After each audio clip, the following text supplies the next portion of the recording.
Hello students, आज हम electric potential at the axial point of charge circular ring calculate करना सीखेंगे। यानी कि सर्कुलर रिंग के एक्सल पॉइंट पर इलेक्ट्रिक पोटेंशियल का वैल्यू क्या होता है। तो इस तरह हमने एक सर्कुलर रिंग जिसका रेडियस r है कंसीडर किया और इस रिंग पर जो चार्ज q है वो यूनिफॉर्मली डिस्ट्रीब्यूटेड है और लीनियर चार्ज डेंसिटी इस सर्कुलर रिंग का सपोज लेमडा कंसीडर कर लिए। तो इसके सेंटर O से x दूरी पर एक एक्सल पॉइंट P है जहां पर हमें इलेक्ट्रिक पोटेंशियल कैलकुलेट करना है। तो इलेक्ट्रिक पोटेंशियल कैलकुलेट करने के लिए इस रिंग को छोटे छोटे एलिमेंट्री लेंथ में बटा हुआ मान लेते हैं कि ये जो सर्कुलर रिंग है वह infinite number of small elementary ring से बना हुआ है। तो अगर हम उसमें से एक एलिमेंट्री लेंथ dl कंसीडर करें तो वैसी स्थिति पर जो चार्ज q होगा वो इस स्मॉल पार्ट पर dq अमाउंट पर प्राप्त होगा।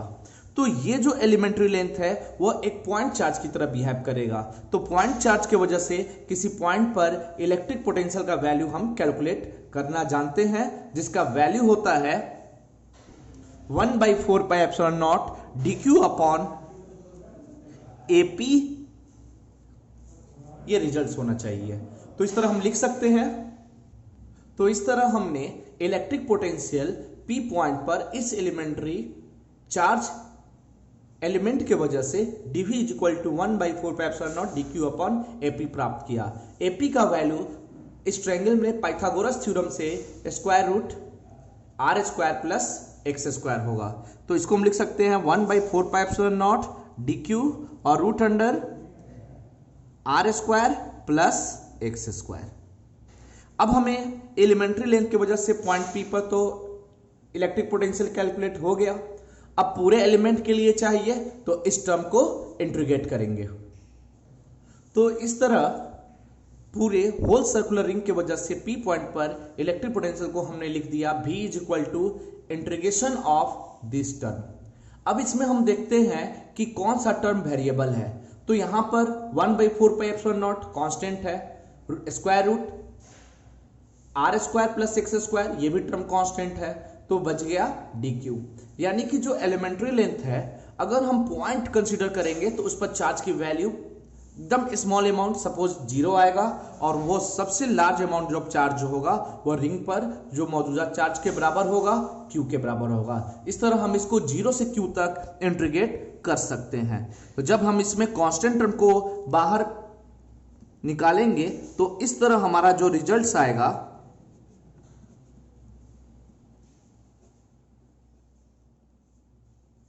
Integration of dq varies from 0 to q। तो इस तरह ये पूरा वैल्यू q के बराबर हो गया। तो v = जो रिजल्ट प्राप्त हुआ 1/4πε0 q अपॉन r² + x² का अंडर रूट, और ये हमारा इलेक्ट्रिक पोटेंशियल का रिजल्ट हो गया at the axial point due to the charge circular ring. अब हम इसके स्पेशल केस को देखते हैं कि यदि ये पॉइंट P जो है एक्सल पॉइंट वह सेंटर पर हो, यानी कि electric potential at the centre of charge circular ring कितना होगा। तो अगर P पॉइंट O पर आ जाए तो x की वैल्यू 0 हो जाएगी। तो उस तरह हम प्राप्त कर सकते हैं। तो इस तरह centre of charge circular ring x का वैल्यू 0 हो जाएगा। तो V जो होगा पोटेंशियल 1/4πε0 q अपॉन, और ये वैल्यू 0 रखेंगे तो r² का अंडर रूट r आएगा। तो इस तरह हमारा जो वैल्यू हो गया V = 1/4πε0 q upon r, value of electric potential at the centre of circular charge ring. अब हम लोग स्फेरिकल सेल की वजह से इलेक्ट्रिक पोटेंशियल कैलकुलेट करना सीखते हैं। Electric potential due to uniformly charge thin spherical shell. तो अब हम एक कैपिटल R रेडियस का एक स्फेरिकल सेल कंसीडर करते हैं जिसका सरफेस चार्ज डेंसिटी सिग्मा और उस पर मौजूदा चार्ज कैपिटल क्यू है। तो इस तरह हमने एक स्फेरिकल सेल कंसीडर किया, centre O, radius capital R, containing charge capital Q, distributed uniformly and surface charge density sigma। अब हमें इलेक्ट्रिक पोटेंशियल कैलकुलेट करना है स्फेरिकल सेल की वजह से। तो इसमें तीन सिचुएशन एराइज होगा, एक आउटसाइड द सेल, एक at the surface of shell और एक इनसाइड द सेल। तो अभी हम outside the spherical shell calculate करना सीखते हैं। आउटसाइड द स्फेरिकल सेल,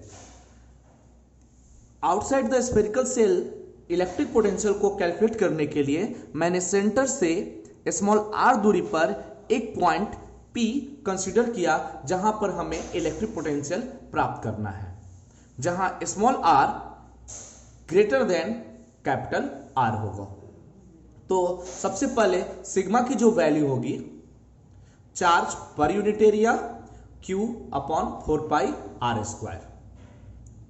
अब हम लोग स्फेरिकल सेल की वजह से किसी पॉइंट पर इलेक्ट्रिक फील्ड कैलकुलेट कर चुके हैं। तो आउटसाइड जो इलेक्ट्रिक फील्ड होता है वो 1/4 pi epsilon naught Q upon R square. तो ये रिजल्ट हम लोग पहले से कैलकुलेट कर चुके हैं और ये हम लोग जानते हैं। अब हमें पोटेंशियल प्राप्त करना है। तो इलेक्ट्रिक फील्ड और इलेक्ट्रिक पोटेंशियल में जो रिलेशन होता है हम लोग पढ़े हैं कि E is equal to minus dV by dr, यानी निगेटिव ऑफ पोटेंशियल ग्रेडियंट। तो we can write E is equal to minus dV upon dr। So dV is equal to E into dr with negative sign. अब इस तरह जब हम E के value को place करेंगे तो हमें रिजल्ट कुछ इस तरह प्राप्त होगा। तो यहां हम ये देख रहे हैं कि ये dr रिप्रेजेंट कर रहा है। तो dr है क्या? तो dr जो है वो इस r दूरी का छोटा सा एलिमेंट रिप्रेजेंट कर रहा है। तो वो एलिमेंट किस फॉर्म में है? तो उस एलिमेंट के वजह से वो लेंथ एलिमेंट है, OP का लेंथ एलिमेंट हो गया, यानी r दूरी का। अब उस लेंथ एलिमेंट की वजह से पोटेंशियल भी स्मॉल आ रहा है। अब हम लोग पोटेंशियल किसी पॉइंट पर कैलकुलेट करना होता है तो रेफरेंस पॉइंट को कहां कंसीडर करते हैं? आपको याद होगा। तो रेफरेंस पॉइंट को हम लोग इन्फिनिटी पर कंसीडर करते हैं, यानी कि हम लोग यूनिट चार्ज पार्टिकल को इन्फिनिटी से P पॉइंट तक लाएंगे इस चार्ज के सराउंडिंग के इस पॉइंट पर। तो जब हम इस पॉइंट पर इन्फिनिटी से लेकर आएंगे तो हमें इलेक्ट्रिक पोटेंशियल प्राप्त होगा। तो सबसे पहले जब हम इन्फिनिटी से लेके आएंगे तो देखेंगे कि इसका जो लोवेस्ट वैल्यू है वो वैल्यू इन्फिनिटी पर होगा और सबसे हाईएस्ट वैल्यू जो होगा, सपोज दैट हम इसको डैश बनाकर दिखा दे रहे हैं, जैसे सपोज दैट यहां पर ये टर्म इन्फिनिटी था तो चार्ज पार्टिकल को इन्फिनिटी से लेकर आ रहे थे, ठीक है, और इसके वजह से स्मॉल दूरी dr रिप्रेजेंट कर लिया। तो हमारा जो वैल्यू है, इनिशियल वैल्यू कहाँ है? तो वो इनिशियल वैल्यू r का वैल्यू इन्फिनिटी पर है। फाइनल वैल्यू क्या है dr का? तो वो वैल्यू हमारा कहाँ तक आएगा? P point. तो O से P की दूरी क्या होगी? r। तो इसको हम लोग इन्फिनिटी से r तक इंटीग्रेट करेंगे। तो इस तरह हम लिख सकते हैं net electric potential at point P of the shell V is equal to integration of this term and limit varies from infinity to r। अब हम इसमें देखते हैं कांस्टेंट कौन टर्म है? तो Q upon 4 pi epsilon not constant है और बाकी 1 बाई R स्क्वायर रिजल्ट बच जाएगा। तो इस तरह लिख सकते हैं infinity to R, sorry 1/4 pi epsilon naught, Q बाहर आ गया और रिजल्ट आएगा infinity to R 1 by R square R into dr। अब हम इसी टर्म को इंटीग्रेट करेंगे तो कुछ रिजल्ट्स, सबसे पहले हम इसको 1 बाई R स्क्वायर को R के पावर -2 इंटू dr लिख सकते हैं। और जब हम इसको इंटीग्रेट करेंगे तो रिजल्ट आएगा R के पावर -2 प्लस 1, तो -2 प्लस 1 यानी R के पावर -1 अपॉन -1। तो इस तरह हमारा रिजल्ट हो गया R के पावर -1 अपॉन -1 और value varies from infinity to R। अब हम यहाँ वैल्यू रखते हैं तो यहाँ पर जो रिजल्ट आएगा, जैसे माइनस माइनस प्लस हो गया, तो रिजल्ट बचा Q upon 4 pi epsilon naught 1 by R minus 1 by infinity. और 1 बाई इंफिनिटी की वैल्यू 0 हो गई, तो उस तरह रिजल्ट आ गया Q upon 4 pi epsilon naught into 1 by R. तो इस तरह लिख सकते हैं V is equal to 1 by 4 pi epsilon naught Q upon R. यानी कि ये वैल्यू किसी पॉइंट चार्ज की वजह से भी, यानी सोर्स चार्ज की वजह से किसी पॉइंट पर इलेक्ट्रिक पोटेंशियल का वैल्यू हो गया, वो पॉइंट चार्ज या सोर्स चार्ज कैपिटल Q हो। तो इस तरह स्फेरिकल सेल की वजह से आउटसाइड किसी पॉइंट पर जो इलेक्ट्रिक पोटेंशियल होता है वह इनवर्सली प्रोपोर्शनल होता है डिस्टेंस के from the centre of that spherical shell. अब इस तरह नेक्स्ट पॉइंट देखते हैं कि जो पॉइंट P है वो अब स्फेरिकल सेल के सरफेस पर प्रेजेंट हो।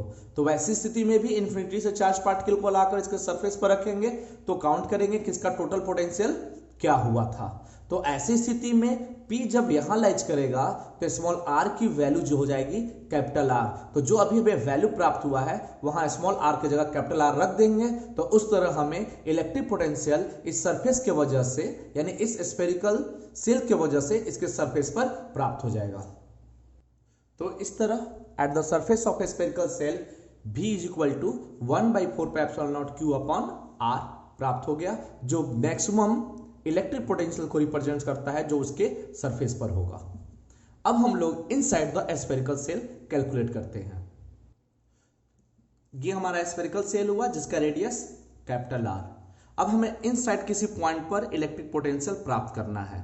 मान लीजिए वो पॉइंट P था, वो सेंटर से वो दूरी क्या थी, R थी।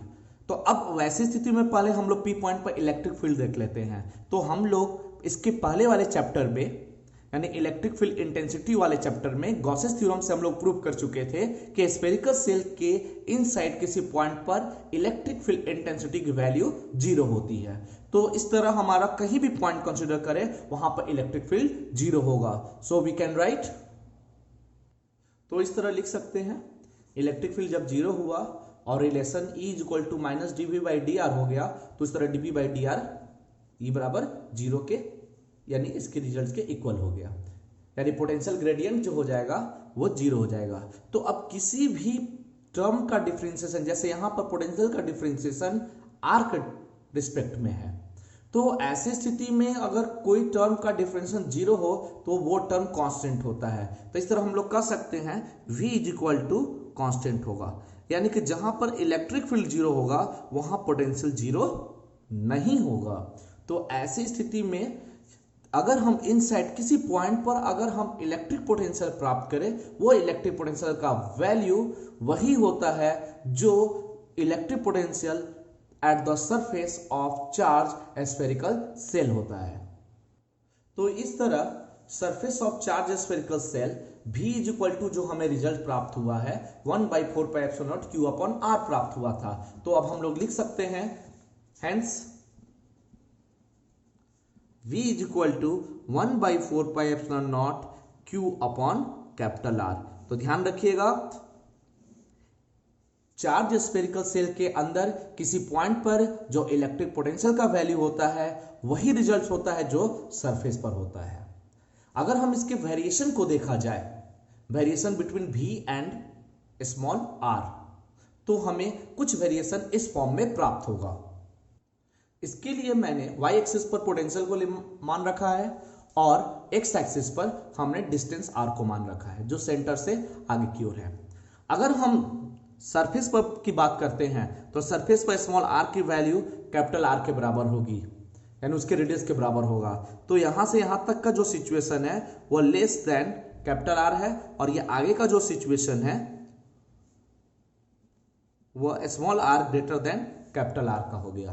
तो हम ये देखते हैं कि जब इनसाइड बात करते हैं तो पोटेंशियल का वैल्यू कांस्टेंट होता है, और वो वैल्यू कहां तक आता है, सरफेस तक, यानी सरफेस तक इसका वैल्यू कांस्टेंट होगा, यानी V का वैल्यू कांस्टेंट होगा। R का वैल्यू कुछ भी बदलता जाए V का वैल्यू कांस्टेंट होगा, और सरफेस पर जो मैक्सिमम वैल्यू कांस्टेंट होने के बाद सरफेस के बाद जैसे जैसे दूरी चेंज करेगी इलेक्ट्रिक पोटेंशियल का रिजल्ट इनवर्सली होने के वजह से रिलेशन कुछ इस तरह आएगा। और ये वैल्यू इन्फिनिटी पर आकर 0 हो जाएगा। तो यहां हो गया v is equal to constant और ये हो गया v इनवर्सली प्रोपोर्शनल 1/r। तो ये हमारा v और स्मॉल r का वेरिएशन हो गया फॉर चार्ज स्फेरिकल सेल।